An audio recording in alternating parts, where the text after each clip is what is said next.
আপনারা বাড়ি করেছেন, জোরে বলবেন। ডাইনিং রুম করেছেন, বেডরুম করেছেন, কুকিং রুম করেছেন, ভগবানের জন্য রুম করেছেন, জোরে বলুন। কিছু চিবাবেন না মুখে, হ্যাঁ না বলুন। কি করবেন? করেছেন ভগবানের জন্য মন্দির করেছেন। ভগবানের জন্য মন্দির করার একটা নিয়ম আপনাদের বলে দিই। কোন জায়গাতে করবেন? ভগবান তো ছোট, বেশি বড় দরকার নেই। কোথায় করবেন? সিঁড়ির নিচে যে ছোট জায়গাটা থাকে ওখানে করবেন নাকি এইদিকে?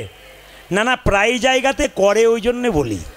প্রায়ই বাড়িতে আমাদের বাসা হয়, বললাম দাদা এত বড় বড় রুম, ভগবানের রুম কই? বলে ভগবান তো ছোটো, তাই সিঁড়ির তলায় ফাঁকা একটা জায়গা ছিল রেখে দিয়েছি। এত বড় রুম দিয়ে কী লাভ আছে? আপনারা যে জানিয়ে দিয়ে যাব যে ভগবানের মন্দির কোথায় করবেন। এইদিকে বাড়ি আপনারা তৈরি করছেন, বাড়ি তৈরি করার নিয়ম বলে দিই। ইঞ্জিনিয়ারিং প্ল্যানে আপনারা বাড়ি তৈরি করেন, কিন্তু আজকে খনার বচনে এমন কিছু কথা বলবো যেগুলো করলে ইঞ্জিনিয়ারিং প্ল্যান নিতে হবে না। আপনি খনার বচন নিয়ম, খনার বচন যা বলেছে, কি বলছে তাকান। বাড়ি তৈরি করতে গেলে দক্ষিণ দুয়ারি ঘরের রাজা, পূব দুয়ারি তার প্রজা, উত্তর দুয়ারির খাজনা নাই, আর পশ্চিম দুয়ারির মুখে ছাই। তাকাবেন, কি বললাম? বাড়ি করতে গেলে কোন দিকে দরজা করতে, জোরে বলুন। দক্ষিণ দুয়ারি ঘরের রাজা। যদি দক্ষিণ দিকে দরজা করেন তাহলে ঘরের রাজা হয়ে গেল। দক্ষিণ দিকে জায়গা না থাকলে কোন দিকে করবেন? পূব দিকে করবেন, প্রজা। কিন্তু উত্তর দিকে করলে অভাব লেগে থাকবে। আমার কথা নয়, কে বলেছে? খনা বলেছে। আর পশ্চিম দুয়ারির মুখে ছাই, কেন না বারবার ঝড়ঝঞ্ঝা পশ্চিম দিক থেকে আসে, তাই পশ্চিম দিকে করতে নাই। কিন্তু বাড়িতে মন্দিরটা কোনখানে করবেন? ঈশান কোণে মন্দির করবেন। ঈশান কোণ কাকে বলে? পূর্ব আর উত্তর কোণের, পূর্ব আর উত্তরের মাঝে যে কোণটা, সেটা হচ্ছে ঈশান কোণ। কিন্তু মায়েরা মাথায় রাখবেন, যারা বাড়িতে সংসারে রয়েছেন, দাদা ভাইয়েরা কীর্তন শুনতে আসতে পারেন, আপনারা মাথায় রাখবেন, ঈশান কোণে যদি কারো কোনোদিন বাথরুম পায়খানা হয়, সেই বাড়িতে বছরখানেক কি 2 বছরের মধ্যে একজন সুসাইডের পথে হাঁটতে থাকে, পাক্কা কথা। কিংবা দেখবেন ভালো কাজ আপনার হচ্ছে না। কে বলছে? জ্যোতিষশাস্ত্র বলছে। আমার অনেক জ্যোতিষ বন্ধু আছে, আমি আলোচনা করি, তারা বলে তুই তো অনেক কথা বলিস, তবে শোন, ছাঁকা ছাঁকা কথা বলে যাই। বলে কোথায়? জ্যোতিষশাস্ত্র প্রমাণ করে দিয়েছে কি, যে যখনই আপনি বাড়িতে ঈশান কোণে বাথরুম করবেন, যদি কোনোদিন বাড়ি করেন, সবার কাছে নিবেদন রইল, ঈশান কোণে বাথরুম করবেন না। কেন? ঈশান কোণে বাথরুম করলে একজন দেখবেন সুসাইডের পথে হাঁটতে শুরু করেছে বারবার। যদি বলবেন করেই ফেলেছি, এখন উপায় কি? আপনাদের পথ বলে দিয়ে যাই। সেই উপায়টা কি? জ্যোতিষশাস্ত্র বলল, যদি কেউ ঈশান কোণে বাথরুম করেছেন, তবে 100 গ্রাম লবণ কিনে পাথর বাটিতে আপনি ঈশান কোণে যেখানে পায়খানা ঘরটা করেছেন সেখানে আপনি রেখে দিন, কোণে তাকের মধ্যে। 1 মাস পর পর চেঞ্জ করুন, আপনি বিপদ থেকে রক্ষা পাবেন। কে বলেছে? জ্যোতিষশাস্ত্র বলেছে। তবে মায়ের ভক্তপদ ধুলি আর ভক্তপদ জল, ভক্ত ভক্ত শেষ হয় 3 মহাবল। আপনাদেরকে বলতে চাই, এদিকে তাকাবেন, আপনাদেরকে বলতে চাই, বাড়িতে যদি কোনো বৈষ্ণব যায়, তার চরণ ধোয়া জল বাড়িতে রাখুন। প্রমাণ কি? গঙ্গা থেকে জল আনবেন, ওই জলটা প্রথমে ঘোলা লাগবে, তারপর 10 দিন পরে দেখবেন জলটা পরিষ্কার হয়ে যাবে। পরম বৈষ্ণবের চরণ জল আপনি বোতলের মধ্যে রাখুন, দেখবেন বোতলের জলটা প্রথমে ঘোলা লাগবে, তারপর দেখবেন পরিষ্কার হয়ে যাবে। বৈষ্ণবের চরণ ধোয়া জল, আধুনিক যুগে ছেলেরা কি বলবে? জীবাণু থাকবে। আচ্ছা ঠিক আছে, যদি তাই হয় তাহলে বৈষ্ণবের চরণ ধোয়া জল মাথায় দিন, বাড়ির চারিদিকে ছড়িয়ে দিন, যার চঞ্চলতা আছে, অস্থিরতা আছে, তাকে দিন, দেখবেন বৈষ্ণবের কৃপাতে তার মাথা ঠান্ডা হয়ে যাবে। কারণ শাস্ত্র বলেছে ভক্তপদ ধুলি আর ভক্তপদ জল, ভক্ত ভক্ত শেষ হয় 3 মহাবল। এটা শাস্ত্রের কথা, আমার মুখের কথা নয়। তাই আপনাদের কাছে নিবেদন রইল মায়েরা, যেই না নবাব, আপনাদের একটা সুন্দর কথা বলে যাই, যারা মনে করে MA BA পাস করার পর হরিনাম শোনার দরকার নাই, আমি চাকরি পেয়ে গেছি, বাস আমার আর শোনার কী দরকার আছে, তাদের জন্য বলে রাখলাম, কয়েকদিন আগে আমি হুগলিতে গান করছিলাম, 3টে মেয়ে 3টে গোপালকে কোলে নিয়ে আমি যেখানে বাসায় আছি সেখানে গিয়ে প্রণাম করতে গেছে। এবং গোপালকে নামিয়ে আমাকে প্রণাম করছেন কেন? গোপালকে রেখে নমস্কার করুন, বরং আমি গোপালকে প্রণাম করি। 3টে মেয়ে বললো আপনার কীর্তন শোনার জন্য কলকাতা থেকে এলাম। বলে কেন? কলকাতায় পান না? বলে পাই না সব জায়গায়, বলে এলাম, আমাদের আত্মীয় বাড়ি। তো এসেছে মা, স্টেজের উপরে গান, 3টে গোপালকে নামিয়ে 3টে মেয়ে সামনে বসে আছে, কীর্তন চলছে, খুব উলুধ্বনি হরিধ্বনি দিচ্ছে, কিন্তু কীর্তন শেষ হয়ে গেল, 3টে মেয়ে গড়াগড়ি দিচ্ছে ধুলোতে। সব মেয়ে পালিয়ে গেল কীর্তনের শেষে, প্রণাম করে ওই মেয়ে 3টে গড়াগড়ি দিচ্ছে। জিজ্ঞেস করলাম একজনকে, আপনি এত সুন্দর শাড়ি পরেছেন, গড়াগড়ি দিচ্ছেন কেন? তখন ভদ্রমহিলা বললেন, আসলে না, আপনি তো কীর্তনে বলেছেন স্বামীর যদি 10টা কাপড় থাকে, যদি কেউ মারা যায় তবে তার একটা কাপড়ও চিতাতে দেয় না। যেমনটি এসেছিলে তেমনটি তুমি যাবে। দাদা, সব যদি খালি হাতেই যায় তো পোশাক ময়লা হলে কি হয়? আমি তো ভক্তের আমরা, আপনি কি করেন, হাউস ওয়াইফ নাকি? বলে না না, একটা ছোটোখাটো কাজ করি। বললাম কি করেন? শুনলে চমকে যাবেন। যারা শিক্ষিত আছেন, নিজেকে শিক্ষিত মনে করেন, ভগবানকে বিশ্বাস করেন না, ভগবানকে হেট করেন, অনেকে দেখবেন আমাদের হিন্দু সমাজ ঘৃণা করে, অনেক খারাপ খারাপ কথা বলে, তাদের জন্য বলে রাখি, যারা শিক্ষিত হয়ে ভগবানকে ভজনা করে না, তার জন্য বলে রাখি, মেয়েটি বলছে আমি কলেজের প্রফেসর। বাহ, অধ্যাপিকা? হ্যাঁ, আমার স্বামীও তো। আপনি গোপাল নিয়ে এসছেন? বলে কেন আনবো না, অসুবিধে কী আছে? না না, আপনাকে দেখে আমার ভক্তি হচ্ছে। এখনকার এডুকেটেড মেয়ে ছেলেরা যারা হয় তারা তো ভগবান ভজনা অনেকেই করে না। উনি তখন বললেন, বিখ্যাত বিজ্ঞানী আইজাক নিউটন, এত বড় বিজ্ঞানী, ভগবান বিশ্বাস করতেন। উনি বললেন আইনস্টাইন, বিখ্যাত বিজ্ঞানী, জীবনে আমিষ খায় নাই, নিরামিষ খেয়েছে।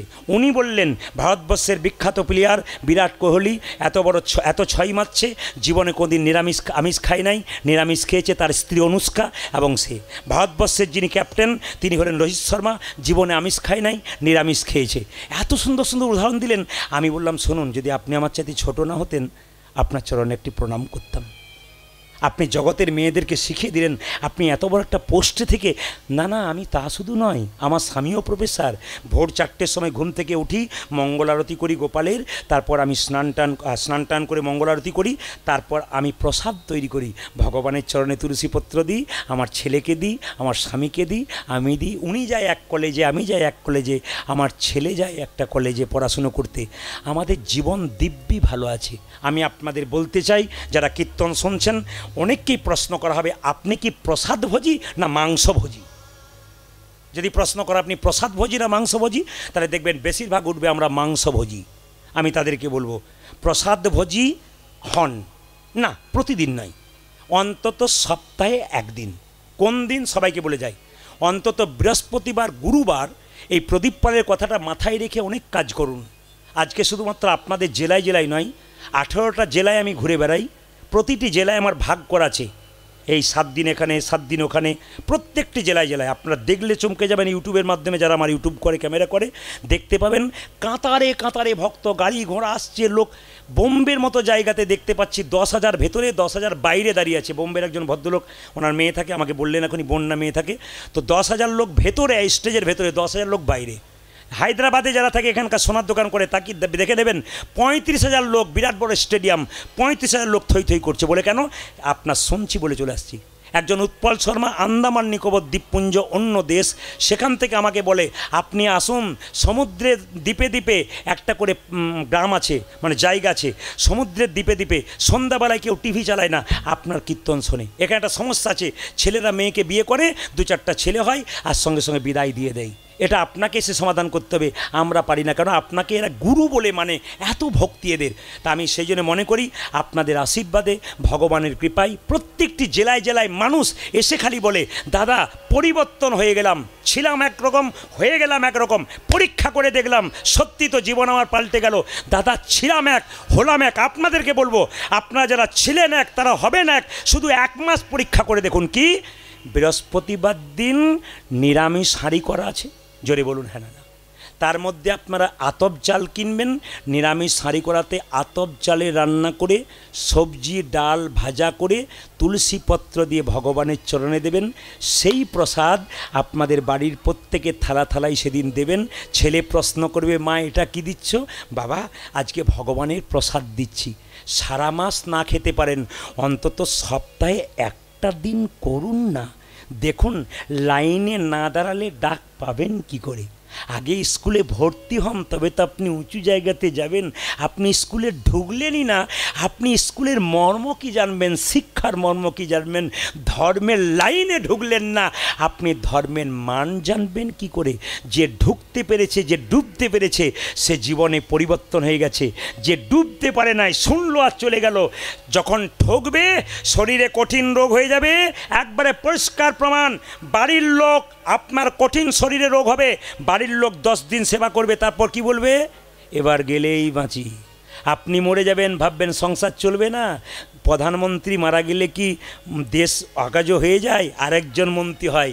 আপনি চলে যাবেন, আপনার ছবিটা দেওয়ালের ওপরে টাঙানো থাকবে ফুলের মালা দিয়ে, সংসার দিব্যি চলছে, শুধু আপনি চলে যাবেন। কেউ কারো জন্যে সংসার অপেক্ষা করে না। আমি আপনাদের বলতে চাই, সংসারের কর্তব্য কর্ম করুন, আসল কর্তব্য কেউ ভুলবেন না। একাই এসেছেন, একাই যেতে হবে। কীর্তন শুনতে সে দু চারজনকে ইশারা করে, চ তুই যে বললি 1 ঘন্টা বসবো, নিয়ে যাবো, চ। ওকে বলবেন যে আমি যখন মরবো তখন আমিও তোকে ডাকবো, চ চ তুই যাবি তো, তখন যাবে না। আর দেখবেন কীর্তন শুনতেছে, চ হ্যাঁ যায়, চ হ্যাঁ যায়, দেখবেন এটা না না এগুলো হয় আর কি।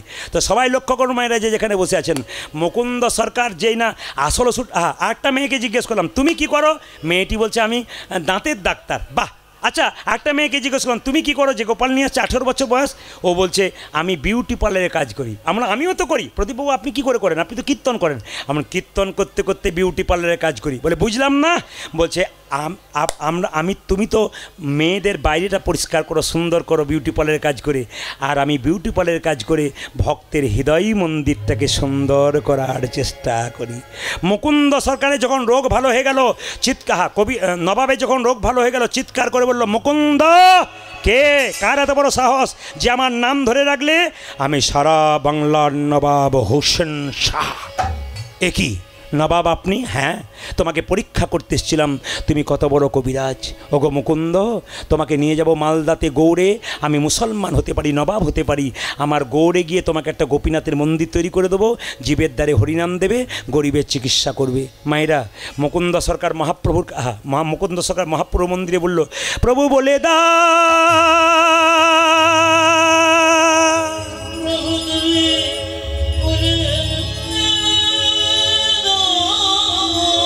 হে গোপীনাথ বলে দা,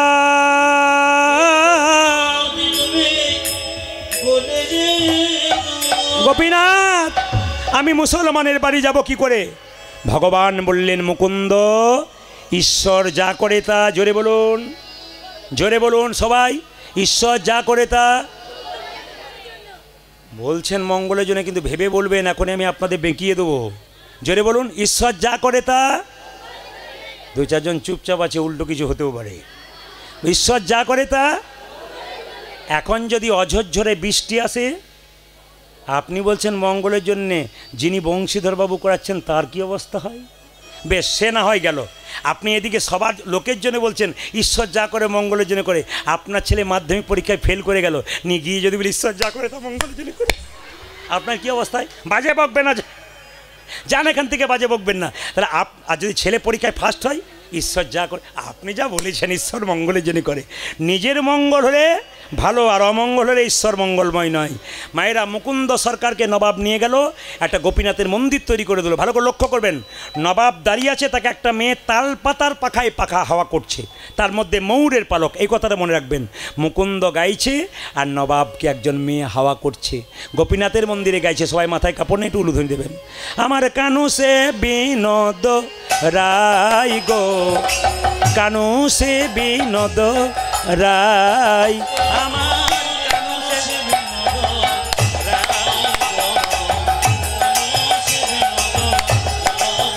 আমার কানু সে বিনোদ রাই গো, আমার কানু সে বিনোদ রাই, আমার কানু সে বিনোদ রাই গো, কানু সে বিনোদ রাই। বিনোদ চুরাই বিনোদ বরিহার, বিনোদ চুরাই বিনোদ বরিহার, বরিহা বরিহা। হ্যাঁ, যদি শরীর ভারী হয় তাহলে গরমে খুব কষ্ট হয়, আর পাতলা হলে কি হয়? রচনা ব্যানার্জি হন, এতগুলো ভাত খায় না, এইটুকু খায়। রাধা রানী কি, শ্যাম সুন্দর কি, মদন মোহন কি, হরিবাসর কি, সবাই মিলে একসঙ্গে মাথায় কাপড়টা নিয়ে, আমার কানু সে বিনোদ রাই গো, কানু সে বিনোদ রাই, রাই গো আমার কানু সে বিনোদ রাই গো আমার কানু সে বিনোদ রাই উলধ্বনি আমার কানু সে বিনোদ রাই গো কানু সে বিনোদ বিনোদ চুরাই বিনোদ বরিহা বিনোদ চুরাই বিনোদ বরিহা বরিহা বরিহা বিনোদ উড়িছে তাই গো কানু সে বিনোদ উলধ্বনি আমার কান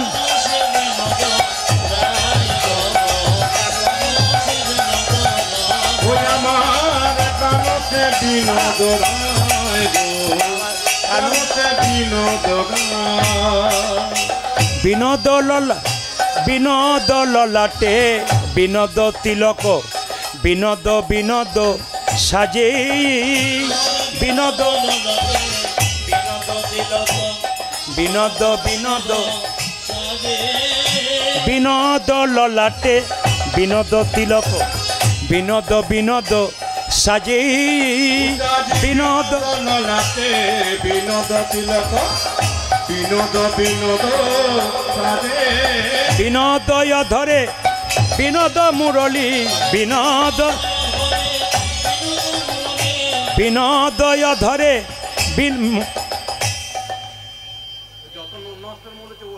সত্যি তাই মাইকটা বাজছে তো এত রিভাবটা দিয়েছে উনি শুনতে পাচ্ছেন না একবারে আশ্চর্য ব্যাপার এত জোরে মানে রিভাব হচ্ছে আপনি বুঝতে পারছেন ওখান থেকে কঠিন ব্যাপার হ্যাঁ কোথায় হল্ট হচ্ছে হ্যালো হ্যালো যদি এনাকে বলার আমার দরকার নেই আমাদের ওদিকে মাইকম্যানরা ওখানে বসে একটা কানে মেশিন নিয়ে চুপচাপ বসে থাকে চুপচাপ ওখান থেকে স্থির একবারে যদি কেউ চলে যায় এবার বাইরে আবার একজনকে দিয়ে যায় চুপচাপ মানে উনি সবচাইতে বেশি মন দিয়ে শোনেন যে কোথায় রিভাব হচ্ছে কোথায় কম হচ্ছে কোথায় কী হচ্ছে কোথায় দিলে ভালো হয় এগুলো মাইকম্যানদের দায়িত্ব থাকে সবাই মিলে মাইরা ও তারে বিনোদ ললাটে বিনোদ তিলক বিনোদ বিনোদ সাজি তারে বিনোদ বিনোদ বিনোদয় ধরে বিনোদ মুরলী বিনোদয় ধরে বিনোদ মুরলী বিনোদ বিনোদ বাজে গো বিনোদ নিতাই গৌর হরি বল আমার কানু সে বিনোদ রাই গো কানু সে আমার কানু সে বিনোদ রাই গো আমার কানু সে বিনোদ এই দেখুন যে মালাটা গেঁথেছে সে সুন্দরী আর যে মালাটাও সুন্দর যে মালাটা গেঁথেছে যে মেয়েটা সেও সুন্দরী কি বলছে ও তার বিনোদ গলাই বিনোদ মালা বিনোদ বিনোদ দোলে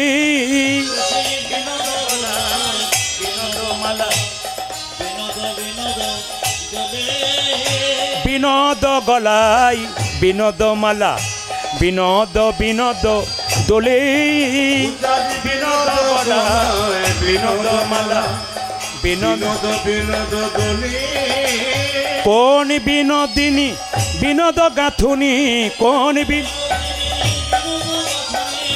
বিনোদিনী বিনোদ গাথুনি গেথেছে বিনোদ ফুলে গো গেথেছে বিনোদ উলধ্বনি আমার কানু সে বিনোদ রাই গো কানু সে বিনোদ রাই আমার কানু সে বিনোদ রাই গো আমার কানু সব চাইতে ভালো লাগছে কি কোন মায়ের কপালে রয়েছে তিলক কোন রিভাবটা একটু কমাও টোনটা বাড়াও রিভাবটা মিডিয়াম রাখো টোন বাড়াও কান ঠিক রাখো দেখো সব ঠিক হবে সবাই লক্ষ্য করুন